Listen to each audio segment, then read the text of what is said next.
Morning, everybody. Very stirring. This morning I'm talking about one of my favourite subjects, actually, spending money. Now, who here doesn't enjoy spending a bit of money? Put your hand up, please. Only 2 or 3 people in this entire audience actually don't mind spending money. I enjoy it. Well, actually, to tell the truth, I don't. I don't enjoy it, actually. I, for some reason, do not like parting with the hard-earned. Call me an anti-spender. Call me a spendthrift. Some have even called me scungy. Thank you, my brother James. I like to call myself careful. All right. Truthfully, I have a history of not spending. A history of being able to tighten my belt, so to speak, to the point where nothing will come out of my bank balance at all for a season. But I'm going to be honest this morning and say that my passion has waned in recent times. But in my early years, as I said, I was notorious for avoiding spending the moolah. Now, just to highlight a season in my life, in 1982, I began a business degree at University of Queensland, Gatton College. Now, when I arrived at Gatton College, I arrived with $600 in the bank. In 1985, I graduated 4 years later, and you know how much money I had in the bank? $600. Gee, I felt good. Somehow, for 4 years, I hardly spent a cent. Now, I admit, austerity did help, all right? But truthfully speaking, I borrowed, I begged, I wore the same shirt and pants for 4 years. No, most days. I now know why no one sat next to me at Christian Life Centre, Ipswich, right, back in the day. I truthfully lived like a pauper. Now, as I was away from my hometown of Darwin during the summers, I was given the opportunity to stay with people from this church. Terry and Mary Giles, they looked after me for one summer. Donnie and Sue, and even Vince and Denise Eston looked after me twice. I learned a lot staying with Vince and Denise. I tell you, I learned how to pray, I learned how to read the Bible, I learned a lot. And it was scary, actually. But close quarters with Vince, it was great. But in return for doing a few odd jobs, I received free board.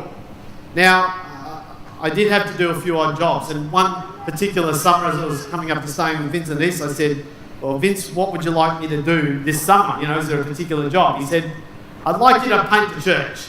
Now, for those who are old-timer CLCs, you'll know that we had Hague Street and we had the upstairs area.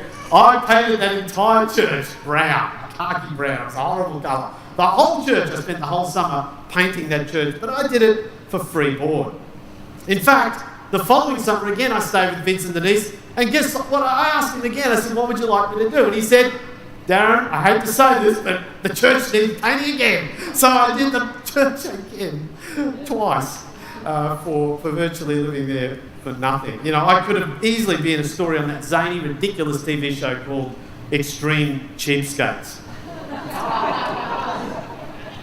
Now, unfortunately, my passion for non-spending changed when I started to actually begin to earn money. And throughout my life, I've ebbed and flowed between the two.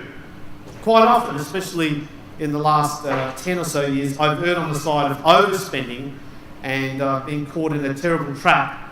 And I hope none of you have been in this trap called I must keep up with the Joneses. Now, in that light, I want to talk to you this morning about a very important topic, a subject that is close to my heart. There is a correction that sometimes we need to make in relation to the money which we earn and how we spend it. And to help us do that, I'm going to share with you the thing that gets us in the most trouble as it relates to spending, and that is my experience as well. And it is a force that makes us buy beyond our budget, that drives us into a house that is bigger than what we need and beyond our abilities to pay for. It is something that gets us into great trouble in regards to spending. Now, I'm talking about discontentment. Discontentment.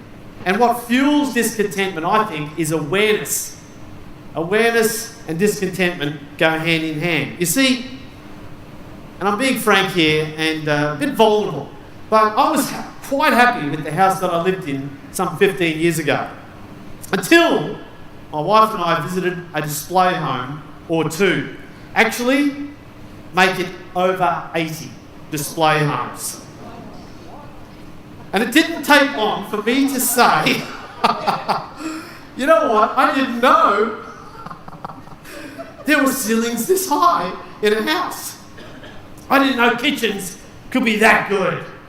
I didn't know there were bathrooms that looked so plush and wonderful. And then, of course, I would go home and think, I need a higher ceiling, even though both Dorothy and I are quite short.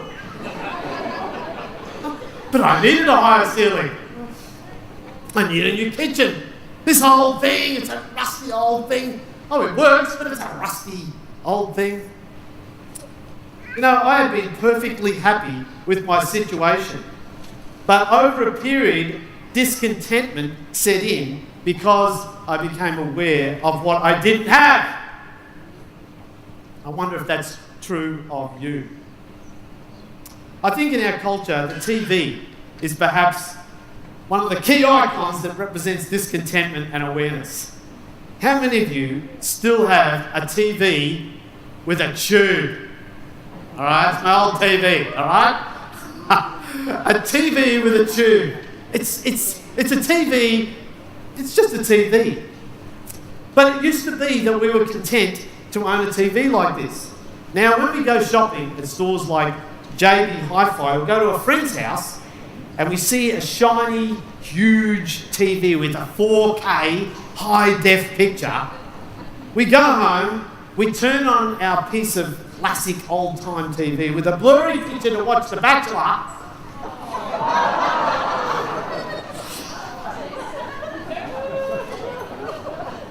And really, there's only one thought on our mind.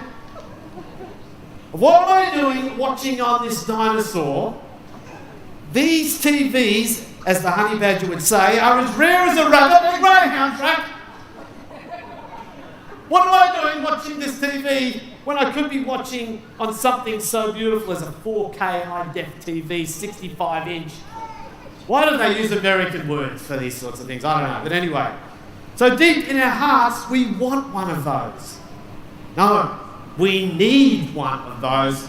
Actually, no, we desperately need one of those. The list of so-called needs is virtually endless. Shoes, clothes, cars, houses, appliances, computers, anything with an I in it,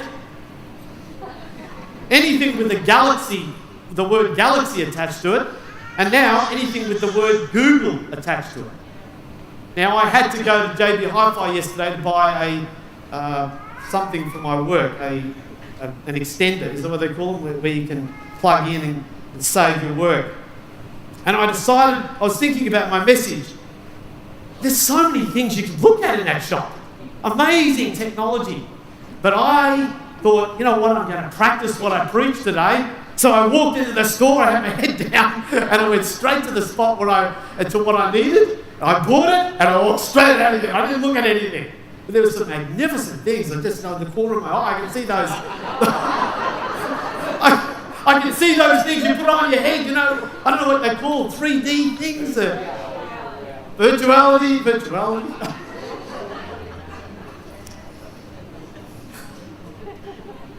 Now, it wasn't so long ago that people replaced things. We replaced something when it broke, like my Massport mower. Now, you'll see it on the screen in a moment. You know, I had this piece of joy. No? All right. I had this piece of joy for 28 years. But in 2017, after trying to start the thing at least 100 times over a weekend, that's true, 100 times,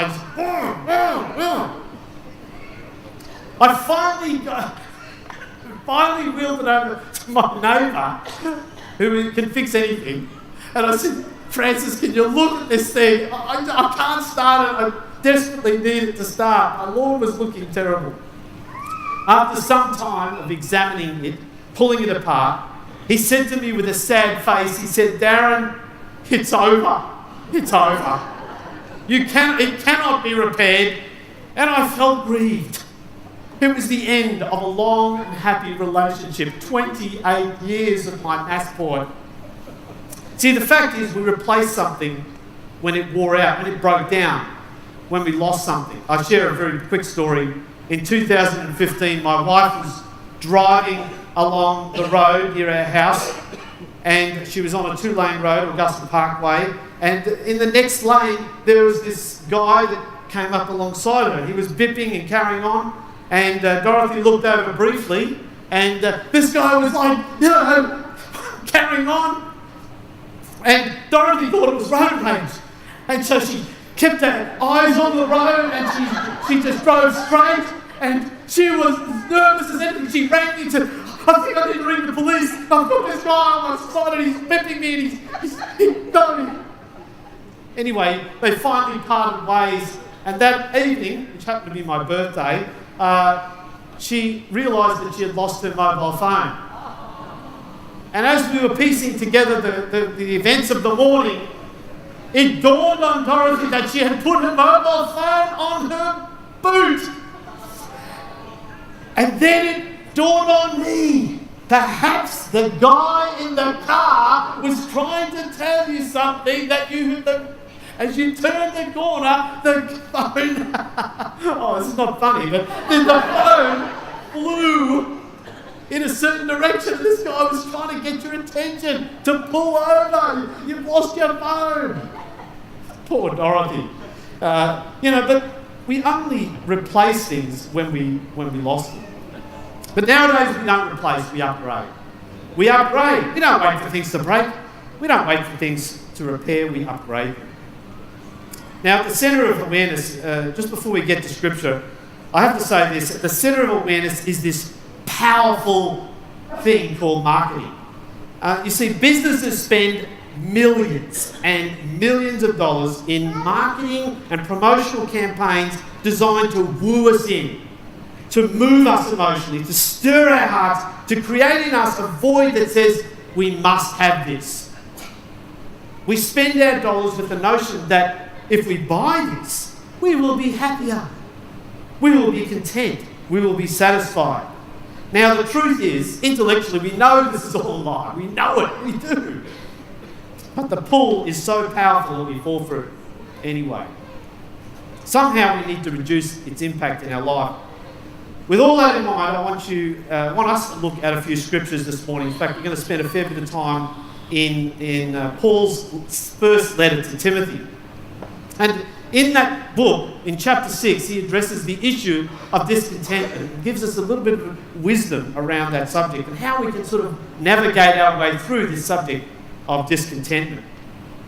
But before I do that, I just want to talk a little bit about discontentment with you, because I need to say this. Yes, discontentment can be a negative experience for many of us, but truthfully, discontentment can also be a positive. This is where we want to do something positive because we're upset about something or we're concerned about something. And there have been organisations and groups that have started as a result of being discontent. Discontent with poverty, discontent with homelessness, discontent with what's going on in our community. We heard so beautifully from Peter today. With youth suicide, with drug problems, with healthcare issues. Many of you have made changes in your life because you're discontent with your Christian life. You're discontent with where you're at with God. You're discontent in your marriage, in the way you look, in the way you eat, because you become dissatisfied with your health. And you're discontent with your school marks and your uni results. And you woke up one day and said, that's it. I'm done living this way. I want to change. I want to see things happen. I'm discontent with my lack of passion, my faith, my lack of progress. I'm discontent with my debt. I'm going to make changes. Some years ago, we went to a financial advisor, and her words to us were quite straightforward. Darren and Dorothy, I want you to set some goals. I want you to develop a reasonable budget. I want you to get rid of excess. Get rid of bad investments. Get rid of the big house. get rid of the leases, get rid of stupid expenditure. Her words to us, in short, were simplified. Now, we already in our hearts knew that God was speaking to us about this. In a sense, she was saying what Dave Ramsey says in his fantastic book, and I highly recommend you read it, and I have done so. In a sense, she was saying, I want you to experience financial peace. So, on that note, we have been on a journey. So quite simply, we have sold, we have chucked, we have culled, we have given away, we have skimmed our expenditure. I now shop at Aldi.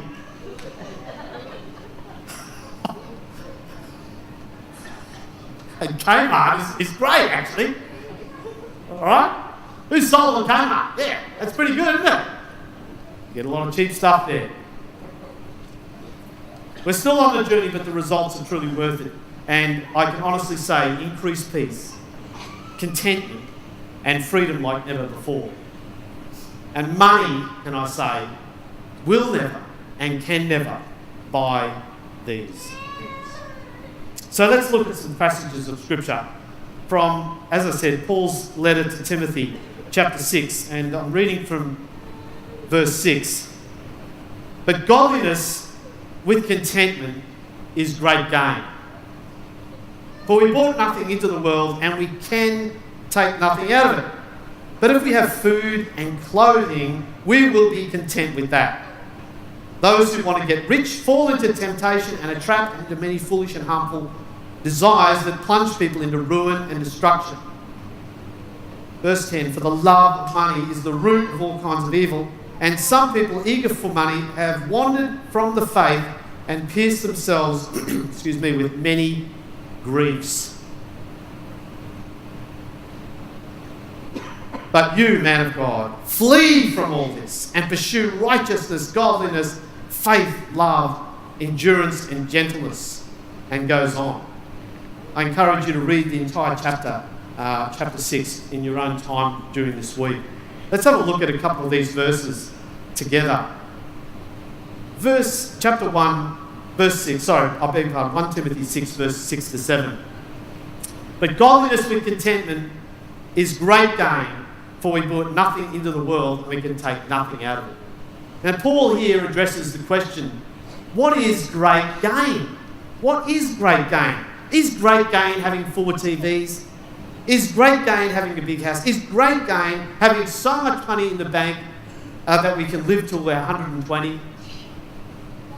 Paul says this. He says, I want you to pause just for a minute. Just for a minute. I'd like you to redefine what you think great gain is. Great gain, he says, is when we pursue godliness. That's great gain. Godliness. Which means surrendering our life to God, becoming who God wants us to become, living an authentic Christian life. Great gain, he says also, mixed with contentment, is great gain. Now, the opposite of discontentment, of course, is contentment. Now, contentment is an attitude that is a combination of things. It's a huge topic in itself, but it is a combination of being thankful, being at peace, and being happy with where we're at and what we have with our life. And Paul says this is what brings great gain, changing our mindset. Very important. Verse 8, but if we have food and clothing, we will be content with that. Now that's fairly self-explanatory, but Paul says here, I'm going to define contentment in the extreme.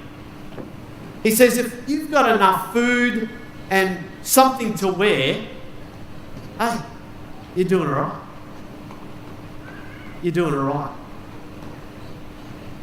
Earlier this year, I went through a phase of worrying about money.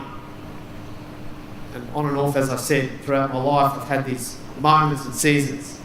We were trying to sell an investment property that we purchased many years ago, and after being sucked into the discontentment trap. And we needed to sell it, and as I mentioned we were on that journey to simplification, and I was waiting for an unconditional sale, but it kept being delayed and delayed, and I thought I was giving up hope that it was going to happen. We were at Caloundra and we were on a bit of a holiday. My wife was seeing her mother who's unwell, and we were on a bit of a walk up along the headland there, if you know Caloundra, and we got up to the top near the lighthouse, and Dorothy was looking for whales, as she does quite often, and I was sitting on a park bench. Dorothy was enjoying the moment. I was grumbling. God, I'm being neglected. Where are you, Lord? Please help me. Help me, Lord. I said a lot more, but I'll just keep it at that. And I was sitting at the park bench and I was just looking at the next park bench for some strange reason, no particular reason, just staring into the nothingness, rumbling to God. And along came a willy wagtail. Now, I'm not a big person for signs, but there was this willy wagtail and it was just wagging its tail, just enjoying life. It was a beautiful sunny day, and it was just, as they do.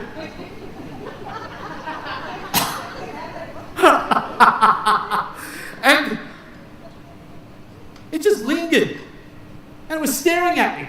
Now, look, birds don't stare, all right? They don't stare, but this bird was staring at me. And I thought, I'll stare back. So I was staring at this bird, and this bird was staring at me. And it was like a stare-off. I'm actually being serious. Birds, and I thought, what is going on here? And I looked at this bird, and it was just chirping away. Mama. And it just seemed to go on for some time. And then I wasn't reading anything into it. I just thought, this is bizarre. And the next thing you know, it flew away. And I thought, I won. I beat that jolly bird. I was in a grumpy mood. And then it came back. The same bird came back, but this time had a huge moth in its mouth. Oh, it had a moth, and it was wagging its tail. It was as happy as Larry. It had breakfast, lunch, and tea all in one. And then it just flew off. And I was sitting there thinking about that. And I just thought of Matthew chapter 6. I just thought of what was preached about a couple of weeks ago. That if God provides for the birds, then how much more does He look after me? How much more does He care for me? And a surge of a feeling and a sense of God's presence came over me in that moment. And I just felt from that moment on, no matter what happens, I am in God's hands. I have a roof over my house. I have a beautiful family. And I started to just thank God for all His provision for my life. God is in control, and I will be okay. And with food and clothing, I will be content with that. And I resolved from there and then, in that moment, and no matter what would happen, in the end, it did sell, and we did further simplify, and we can thank God for that. But you know what? No matter what would have happened in that moment, I just knew in my heart God was in control. Verse 9, those who want to get rich fall into temptation and a trap and into many foolish and harmful desires, which then plunge them into ruin and destruction. Those of us that want to get rich. Now, I'm not going to ask you the question this morning. It's a personal question, isn't it? Those who want to get rich. To me, that is to purely focus on the pursuit of wealth, because the Bible is quite balanced about it. The Bible does not say that it's wrong to be wealthy, that it's wrong to have a job that earns significant income. But I think what the Bible here is saying is that if your focus is on building wealth at the expense of other things, more important pursuits, then you have the potential to fall into ruin. into a temptation, into a trap. What trap? What traps? Well, that's just it. A trap is something we can't see. We can't, it's lurking, it's hidden, it's dark. It's hard to get out of. And what Paul is saying here is that, in simple terms, discontentment can be dangerous. Discontentment can potentially ruin us if we're not wise or careful. And verse 10, let me get to this most incredible verse. For the love of money is the root of all kinds of evil. For the love of money, not for money is the root of all kinds of evil. It is the love of money. Now, I want to lighten things up. Well, here's a question for you though, before I do lighten things up. Do you love money?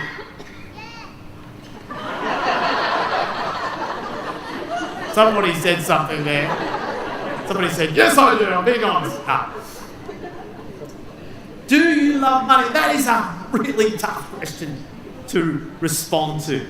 And I've even asked myself that question in this series, because at times I've ebbed and flowed in that area, and I'm ashamed to admit it, but God help me in that area. But here's another related question. Have you ever been in love?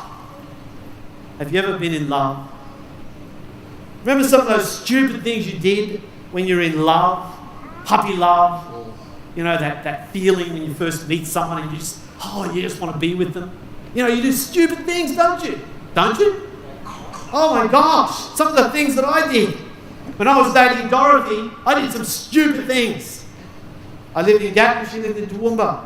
And every Friday afternoon, I would be driven up to Toowoomba by a madman. He was an 80-year-old guy who lived at Gatton College, and he worked there, and he only had one speed, 140 kilometres an hour. I said, you could get pulled over by the police. He says, I'm a Christian. And I believe that God is going to look after me. And in 4 years, he didn't get one ticket. So I've taken that on myself. No, I haven't. I'm only joking, all right?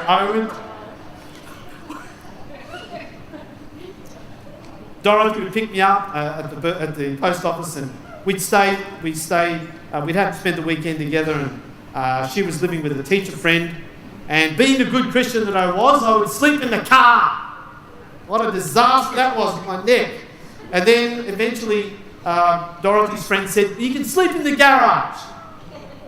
And a cold Toowoomba winter's night, that was wonderful as well. But we survived, and then we drive from Toowoomba to Ipswich on Sunday afternoon, when we had Sunday afternoon services, and we'd stay till the second service and then drive home after that, and she would go to Toowoomba and start a job the next day. Crazy, crazy things. But this is what you do when you're in love with money. You spend things. You buy things. You go crazy. And all of a sudden, once the love affair is the love is sort of dried up a bit, you realise, what have I done? What have I done? Why did you do it? It's because you are possibly in love with money, and what with money we could buy. I mean, we are in Australia.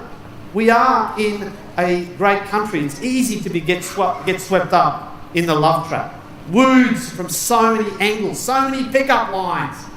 Even in schools and universities, students are being taught now to love the almighty dollar. My first lecture is one, and I'll drawing this message to a close. My first ever lecture was one that I would never forget and shaped my life. There were 51 students about to begin this business degree in 1982, and it was 9 a.m. on Monday, hospitality lecture room 101. It was an old wooden lecture theatre, nothing but wood from floor to ceiling. Even the seats were wood. I was as nervous as anything. This is my first lecture. I didn't know what university was going to be like. And there I sat, and in walked this lecturer, and he had Italian leather shoes on. I remember that because there was this huge clomp, and everyone was dead silent. It was like you could hear a pin drop. And this guy walked to the board.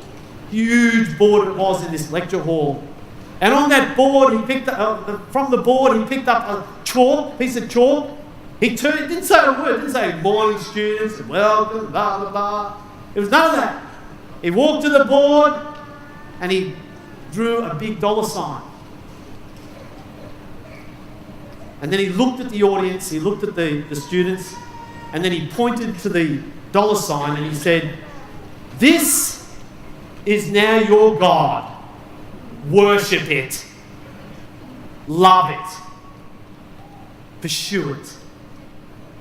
And I sat there as a Christian, young Christian, and I thought, I'm out of here. What the? This is just crazy. What do you think I am? I'm not going to follow that. I couldn't believe it. I really literally wanted to leave my university lecture hall right there and then. I wanted to leave uni. I wanted to get out. But I decided to hang on. And I'm thankful that I did, because 12 years later, I was in the same position as he was. I was standing before students, but this time I was able to tell students, and I have ever since, you are not to worship money. Money is there to serve you. And I can share from a Christian point of view how you should use money. And I always think back to that lecture as being a profound moment in my life where I thought, no, I am not going to follow the worldly system when it comes to money. Paul's point here in this whole passage of Scripture is that if we don't get a handle on this whole love thing, it can be dangerous. It can not only potentially affect our relationships, our health, our peace, our joy, our ability to be generous, but it can touch us in our faith, in our relationship with God, our most important relationship. Verse 11, he goes on and says, "But you, man of God, flee from all this stuff. Flee. Pursue righteousness, godliness." And he goes on. He says, "Timothy, I want you to live differently. I want you to have a different focus. I want you to become less focused on pursuing money and more focused on something else, righteousness, godliness, and so forth." Interestingly, Paul then, I'm just going to skip down to verse 18 as I bring this message to a close, but he goes on and he says, in verse 18 and 19, he says, "Command them," and he's talking now, he's saying to Timothy, "Command your congregation these things. Say to those people who are perhaps well off," and that's nearly all of us here. He says, "Command them to do good, to be rich in good deeds, be generous, willing to share. And in this way you'll lay up treasure for themselves as a firm foundation for the coming, so that they may take hold of the life that is truly life." Paul isn't saying it's wrong to have money or wrong to earn good money, but what he is saying is don't let that be your sole pursuit in life. Fall in love with the pursuit of God and live that out by doing good, being generous, being willing to share your time, your money, where there are genuine needs. And people may drive up in their brand new car and, it's hard sometimes. And you think, I could buy one of those. But you're able to say, I'm going to do something else with that money. Or I'm going to keep my expenditure under control. I'm content with what I have. I can live in that wonderful new house, but I'm happy with where I'm at. Let me ask you a couple of questions as I finish.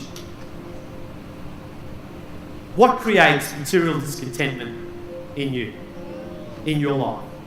What is it? What fuels it? Is it a technological device? Is it shops? Is it fashion, holiday magazines? I don't know. It could be endless number of glossy magazines that come our way on a daily basis.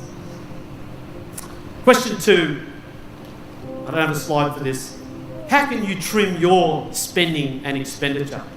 There's so many ways to save money, reduce costs, and to increase your financial peace.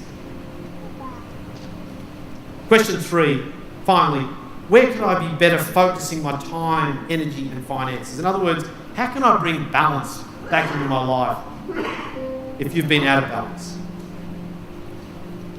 Where do we redirect some of our time, our energy, our finances? What about in the area of godliness? Spending time with God. If you're working to the point where you cannot spend time with God, you're out of balance. Be in His Scripture. Be in the Scriptures. I cannot emphasise the high value of being with God every day, honouring God with your life. seeking out to live an authentic Christian life. And what about doing good deeds? This is huge. This is a massive topic, but the emphasis here is on the word do.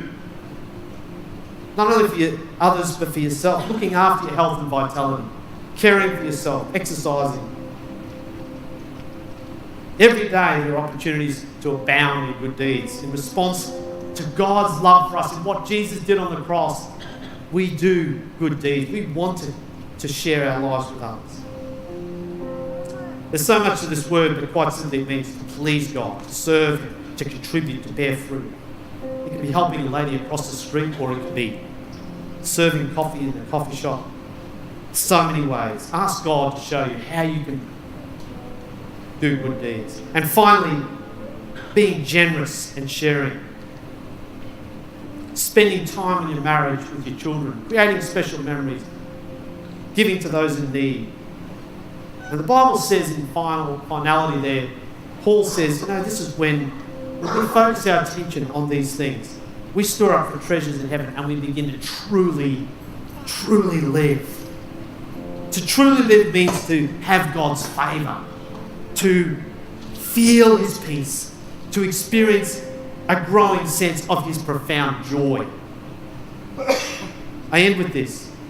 My wife is currently taking this very potent vitamin mixture in liquid form each morning. She says it gives her a lift and makes her feel alive. I think there's a far more potent mixture available to us here today. Each of us has the opportunity during this week to reflect on our lives, on how we spend our time, our energy, our finances. And he says, if you are willing to put balance back into your life, to pursue godliness, to be more content, to do good, to be generous, we will experience what it means to truly feel alive. Let's pray. Father, help us with our discontent. Our hearts are laid bare before you this morning. We want to honour you, Lord, with our life, with our finances. I pray for those who are struggling with balance, that you would speak into their hearts gently, powerfully, and give them the strength and ability to bring correction and change. I pray for a rich blessing on this entire church, on every single person here. Bless them in their life. Bless them, Lord.